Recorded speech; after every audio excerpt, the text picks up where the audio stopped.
okuza kumanya ngo okushaba kw'abantu bashema okutunga diocese yabo twakahikaga Archbishop muri na Mirembe Kampala bigambirwe nyuma abazi mu rukiko rw'abanyamakuru rubira Akanisa ya Emmanuel Church of Uganda muri Kabohe erukushangwa muri Shema municipality rwetabirwe mu bakuru b'abakristayo abarisa hamwe n'abebembeza barunzirwe kuri obureeberezi oburiyo n'obushabwa obwa Central Ankole Diocese. Abantu aba babire barugire kuvuga n'umuhandiki mukuru w'Ekanisa ya Uganda Chancellor hamwe n'umubiki aba bagambira amazima ngo ibya Central Ankole Diocese tubariko bimanya twashanga ngo hine barhanemwe erarigire West Ankole neza ha province okushaba obureeberezi bwa Central Ankole echo kitwisire nk'abakristayo twayibuze honashi Bishop kayatamize kayatugambire ngo province katwikereza kayatugambire gutorana n'akaciko mwene kintu echo cyaturaza kubi umurushema nicyo tubone turi kubantu gamba ngo nihano kushanga umuntu mukuru nka Bishop nabiye kandi ari kubyaba kristayo ari kuburengiri yo kujunwa no junwa tabota kugamba amazima so it is condemnable and we don't accept it. Epapura tukahikaga province n'ikintu cy'ukura umuntu ishoke hariho statement yo kugira ngo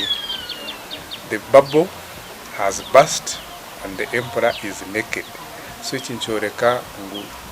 abatubire naked twamanya ngo abantu batwire tukora habishuba TV West kozero kuchondoza cyonekwe kutunga cyandiko ekiro kumanywa nka Bishop Schaje Bishop wa West Ankole Diocese yahandikire okutaho mukono mu rukiko rwa Synod 11 eyashitamira 2012 byo kwezi kwa kashatu 2022 aho yabire nashobora ngo akahandikira Archbishop wa Uganda Right Reverend Stephen Kazimba Mugarwe baruha ariko mushabo bureberezi bwa Central Ankole Diocese ngo nawe yamugaruka mukonka bashema bagizirengwe byo byona nebishuba kandi ngo no buciko nebiwani mbwena kakachikwa karunziwe kakarongo mu bihenda biragira habo kuba province tekagambira gaba West Ankole ngo bagende baze kutebika nsobureberezi kandi bwera kuchimanya mu nibendo bureberezi akachito muhandike akachito musemi akachito mukanso kandi akagaruka akabeherwa ati Bishop ngo akwiya muhandike n'agaruka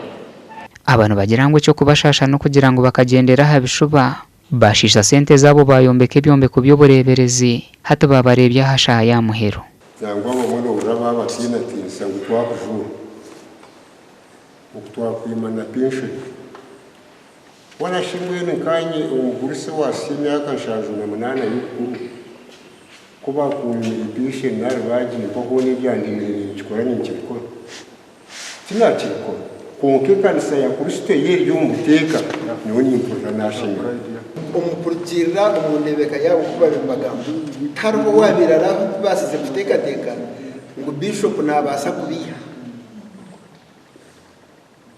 ngwene cyo kubiha ukitaharwa ko ka Bishop kuza kubiha akabisa icyani icyo twabaherize kikabashobera cyabakigana twagezaho na gate kugamba n'umuhandiki wa West Ankole Diocese Reverend Bethel Namara okutugambira hanshongeji kunga yagumana asharaho amasimu gate gasha kwa mayi kwa twakire